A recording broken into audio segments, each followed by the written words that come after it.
উত্তরবঙ্গে লাগাতার বৃষ্টির ফলে জল বাড়তে শুরু করেছে বিভিন্ন নদীতে। পাশাপাশি জল বেড়েছে হরিশ্চন্দ্রপুর 2 নম্বর ব্লকের ফুলহার নদীতেও। তাই নদী তীরবর্তী গ্রামগুলির পরিদর্শন করলেন মালদা জেলা শাসক নিতিন সিংহানিয়া।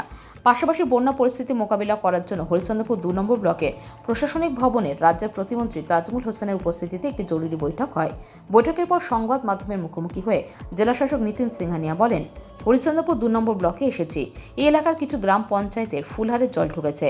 মুখ্যমন্ত্রীর নির্দেশে নদী তীরবর্তী এলাকার মানুষদের জন্য প্রশাসনের পক্ষ থেকে ত্রাণ সামগ্রী, মেডিকেল ক্যাম্প সহ সরকারের পক্ষ থেকে সমস্ত ধরনের ব্যবস্থা করা হচ্ছে। পাশাপাশি যাদের জমি হারিয়েছে তাদের জন্য পাট্টার ব্যবস্থা করা হবে।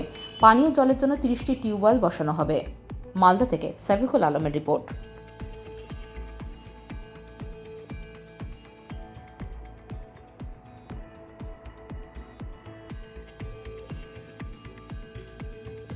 ফুল ব্লকে এসেছি। এখানে কিছু অঞ্চলে আমরা দেখতে পাচ্ছি ফুলহারের জল ঢুকেছে। তার জন্য প্রায় 9টা গ্রাম ক্ষতিগ্রস্ত হয়েছে। যে মানুষগুলো আছে তাদেরকে বিভিন্ন ধরনের সহযোগিতা আমরা প্রোভাইড করছি। স্নান থেকে শুরু করে আরও যা যা প্রয়োজন তাদেরকে শিফট করার ব্যবস্থা করা হয়েছে এবং স্বাস্থ্য ক্যাম্প করা হচ্ছে। যারা পশুদের খাবার আছে সেটা ব্যবস্থা করা হচ্ছে মাননীয় মুখ্যমন্ত্রীর নির্দেশ অনুযায়ী। আজকে রিভিউ করা হলো। যারা জমি হারিয়েছেন তাদের পাট্টার জন্য বলা হয়েছে, স্বাস্থ্য শিবির করা হচ্ছে। আশা রাখছি তাদের কোনো অসুবিধা না হয়।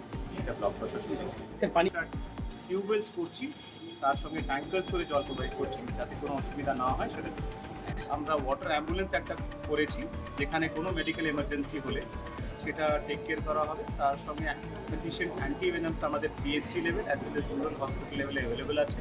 আশা রাখছি কোনো অসুবিধা হবে। Bureau news Bangla Times.